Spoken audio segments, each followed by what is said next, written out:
Culture Club, l'émission artistique d'UGOP Radio.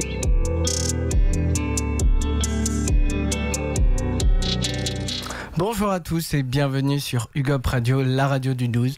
Aujourd'hui dans Culture Club, je reçois Le Canapé Noir, association proposant de se réunir autour des diverses pratiques artistiques. Ensemble, nous allons parler de leur association, leur activité proposée au sein de leur structure et la première édition de leur festival Clic-Clac à venir le 7 juin. Donc, merci d'avoir bonjour et merci d'avoir accepté notre invitation. Bonjour. Hello. Bon, pour commencer, est-ce que vous pouvez vous présenter tous les deux en quelques mots ? Ouais, alors moi je m'appelle Nathan, j'ai 24 ans et je suis étudiant. J'ai d'abord étudié en histoire de l'art et ensuite en médiation culturelle. Et à côté, depuis 5-6 ans, je fais beaucoup de créations artistiques, de sculptures notamment. Et voilà. Moi, c'est Léna, j'ai 23 ans. J'ai fait les mêmes études que Nathan en médiation culturelle. Et j'ai une pratique artistique surtout concentrée sur l'écriture, la poésie, la danse et la photographie. Et pouvez-vous nous parler de la création de l'association et quelle a été l'envie de départ, le point de départ ? Oui, alors du coup ça fait 2 ans et demi qu'on est une association et le point de départ c'était dans mon école où on faisait de l'histoire de l'art. On a essayé de faire un club de création parce qu'il y avait plein de gens qui faisaient de la peinture, de la photo, etc. Et on n'a pas réussi. Et du coup, j'ai commencé à inviter des amis chez moi, essayer de faire de la sculpture. Et ensuite, une amie s'est mise à faire des montages vidéo de ce qu'on faisait. Et petit à petit, du coup, on a fait un groupe. Et maintenant, on est 4, avec Raphaël et Julie aussi. Et ouais, c'était vraiment une frustration de ne pas pouvoir partager à beaucoup de gens le fait de créer en tant que débutant, le fait de découvrir et de se libérer et d'essayer, quoi. Et du coup, petit à petit, on a réussi à pouvoir le partager à plus de monde. Comment vous pourriez résumer la philosophie de l'association en une phrase, l'atmosphère, L'idée, c'est de proposer donc des ateliers de création libre ou un petit peu plus conduite en proposant une thématique ou une pratique en particulier. Et c'est très fun, c'est très convivial, il y a toujours une bonne ambiance. Et voilà, oui, comme tu l'as dit Nathan, se lâcher, ne pas se dire je sais pas faire, ça je connais pas. Et du coup, on s'encourage tous ensemble et on se lance. Est-ce que vous, donc, comme vous l'avez dit, vous proposez des activités de création artistique et donc libres, mais c'est des fois visées, ciblées. C'est quelle forme d'art, du coup, quand c'est ciblé, vous proposez ? Alors, ça, tu peux plus en parler, Nathan. Il y a le classique du canapé noir, c'est l'atelier argile, notamment. Ouais. C'est un qu'on a fait le plus. En fait, on se réunit et souvent on décide aussi. En fait, on fait un atelier par mois ou plus, mais on se décide souvent tous les 6 mois des 6 prochains ateliers. Et quand on choisit par exemple l'argile, souvent c'est moi qui anime parce que j'ai de l'expérience en argile. Mais par exemple, si on choisit un atelier peinture, on contacte un artiste, souvent c'est des jeunes artistes, on se réunit 1 ou 2 fois avec l'artiste et donc on se dit, souvent c'est des ateliers de 3-4 heures, soit on va dans leur atelier, soit on va à la maison des assos du 12e, et donc on se dit, on va faire sur tel, par exemple la dernière fois on a fait sur les peintures des natures mortes, donc avec 2 amis qui sont peintres. Et donc ensemble on a réfléchi, du coup on a imprimé plein d'images d'inspiration de nature morte et on s'est dit ce serait sympa de demander aux gens de ramener leur objet qu'ils aimeraient peindre pour construire une peinture de nature morte. Donc voilà, on aime bien inventer avec l'artiste parce que c'est eux qui ont... à chaque fois, ils ont des idées qui leur viennent. Nous, on sait comment ça va être l'atelier. Et du coup, on avance cet atelier. Et donc, souvent, on arrive, l'artiste donne quelques conseils, etc. Et nous, on anime, on propose le matériel. Et ouais, voilà, ça dure 3-4 heures. Donc vous avez des répartitions définies. Donc toi, l'argile. Ouais. Toi Plutôt la photographie, la danse. J'ai pas encore. J'ai rejoint en fait l'association en janvier. J'ai pas encore eu l'occasion de mener, on va dire, un atelier moi toute seule. Mais par exemple, ce qu'on a fait dernièrement, c'est un atelier de dessin au Centre Pompidou. Donc on a invité les participants à déambuler dans les collections, à dessiner. Et en fait, on avait préparé plusieurs exercices en fait, de dessin, enfin pas vraiment des exercices, mais plutôt des petits jeux de dessin, seul, en groupe, et c'était assez interactif entre les participants, et c'était vraiment chouette comme atelier. Ouais, c'était trop bien. Ouais. À qui s'adressent ces ateliers? Est-ce que vous avez un public visé? Alors naturellement, il y a eu un truc des étudiants, naturellement, parce qu'au début, du coup, ça venait de cette idée de club, et c'était des gens autour de nous, c'était des étudiants.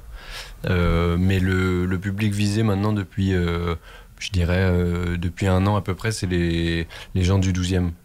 Parce que du coup on a participé au forum des associations et on fait beaucoup de choses, on est beaucoup aidé par la maison des associations, là où on fait pas mal d'ateliers, et du coup on s'est rendu compte au forum des associations que ça pouvait plaire en même temps à des jeunes qui venaient avec leurs parents, des enfants, etc., et en même temps à des personnes plus âgées, et du coup ouais, cette idée de public local, c'est ce qu'on aime, ce qu'on a envie de développer le plus. Et est-ce que vous voyez, vous commencez à voir qu'il y a des participants qui viennent souvent? Oui, il y a quelques habitués, mais en fait, de plus en plus, il y a des personnes qui ne sont jamais venues en fait précédemment à des ateliers, qui ne nous connaissent pas personnellement, et ça fait vraiment plaisir. Ça veut dire que l'association se fait de plus en plus connaître. Les participants en parlent à leurs amis, etc. Donc ouais, c'est vraiment bon signe, c'est chouette. Et est-ce que, par exemple, c'est vraiment tout le monde, débutant, amateur, comment vous gérez ça? Ouais, c'est vrai que c'est pas facile parce que du coup, il y a beaucoup de personnes, il y a beaucoup il y en a qui peuvent connaître, donc comment vous arrivez à gérer ça et à fluidifier durant les ateliers? J'ai l'impression que la plupart des gens, c'est vraiment des débutants, et du coup souvent les personnes qui s'y connaissent un peu plus, etc., j'ai l'impression que parfois elles se mettent un peu plus à l'écart, mais juste dans le sens, je me concentre sur mon truc, sur mon projet, etc. Et du coup, ce qu'on essaye souvent de faire, et ça marche bien, comme tu disais, il y a le côté un peu convivial, c'est de faire des tours où on va voir un peu chaque personne, ah oui, toi, comment t'avances, etc. Et du coup, de le faire avec tout le monde. Mais je pense que c'est un des trucs à améliorer aussi, et à en discuter avec les artistes aussi avant, parce que moi par exemple, je vais pas me permettre, vu que je suis plutôt dans la sculpture, etc., quand il y a quelqu'un qui est assez chaud en peinture, je vais aller le voir en mode ah ouais, qu'est-ce que tu fais, c'est cool, etc., mais je vais pas me permettre de donner un conseil et tout, parce que donc c'est un truc qui est pas facile avec ceux qui sont plus forts, quoi. Mais déjà, on a quand même pas mal de partage, et sur certains ateliers, on propose par exemple de la peinture collaborative, des créations collaboratives, participatives. Et dans ce cas-là, en fait, tout le monde un peu y met du sien, partage. Et là, il y a vraiment des échanges de pratiques, de techniques, en fait. Donc ça déjà, c'est chouette. Ouais. Vous avez combien d'ateliers là actuellement? Combien on en a fait en tout? En tout et parce que du coup là vous êtes depuis 1 an à l'association, donc est-ce que ça existait avant la photographie et la danse par exemple? On avait fait un atelier danse, oui, parce qu'on est Raphaël qui est aussi dans l'association. Elle a fait des cours de danse et donc elle avait invité un ami avec qui elle prenait des cours. Et donc on en a fait qu'un d'atelier de danse. En tout, je pense qu'on a fait une 30aine d'ateliers.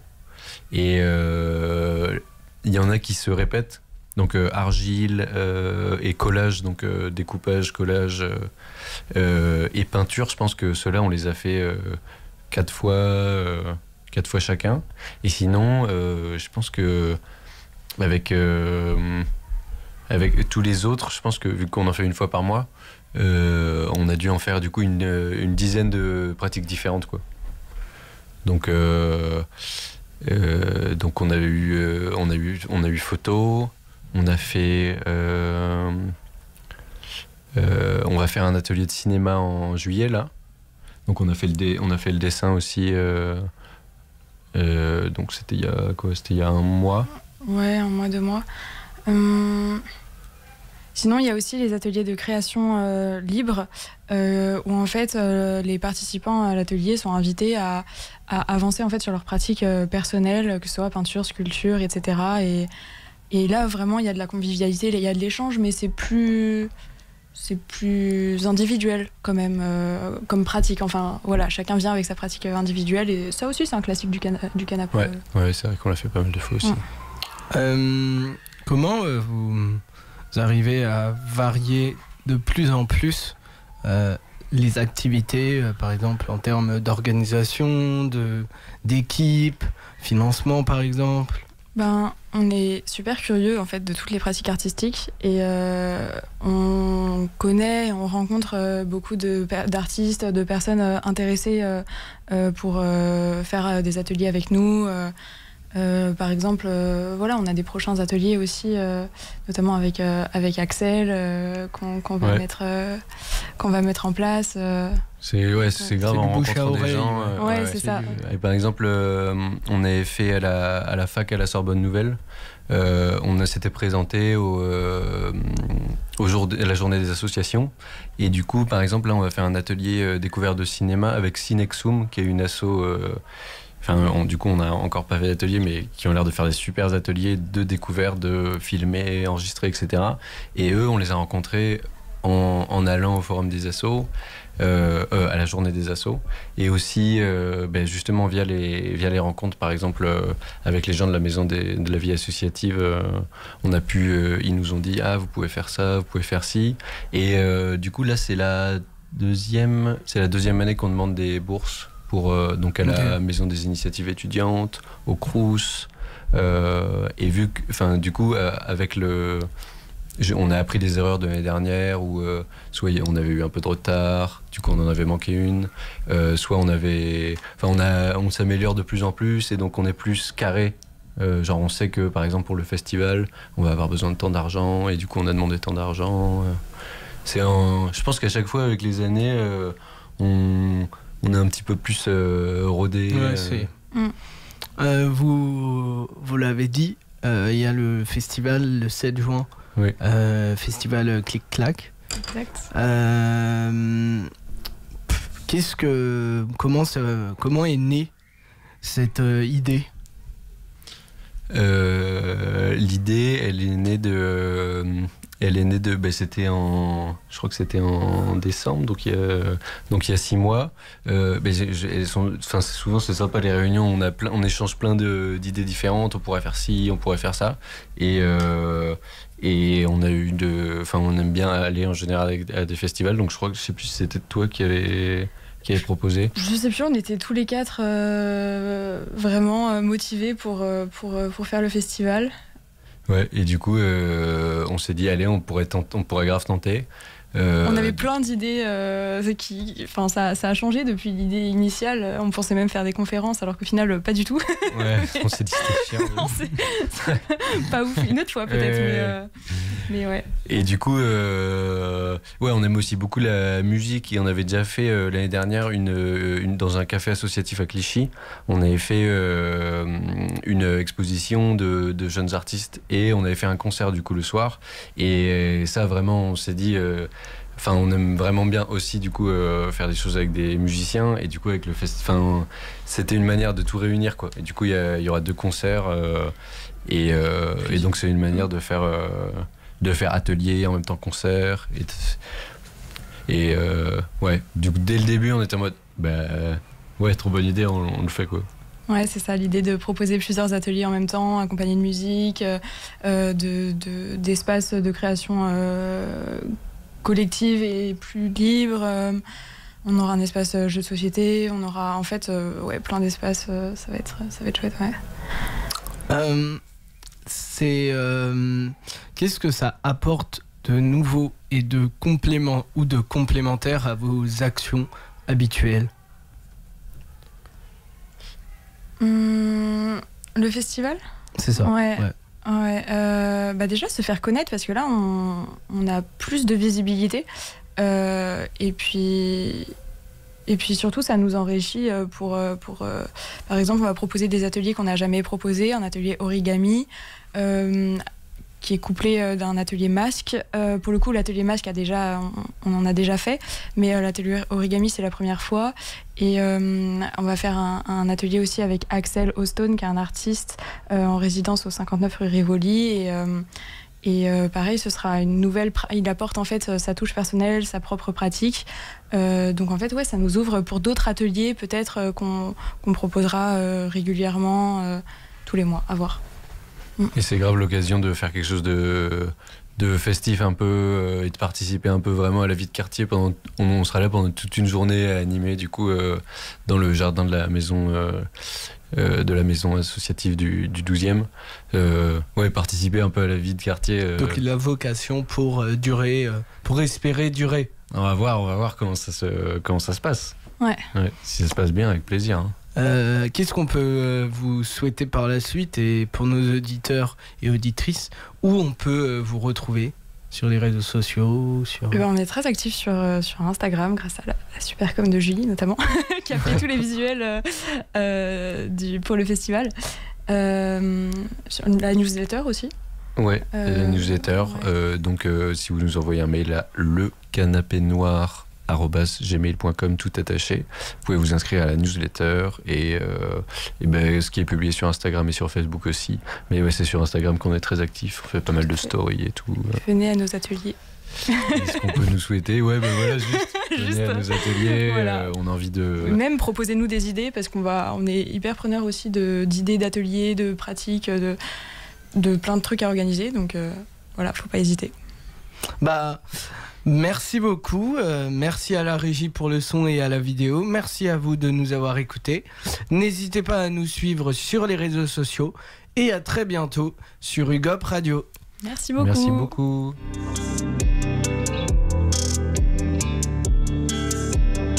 Culture Club, l'émission artistique d'UGOP Radio.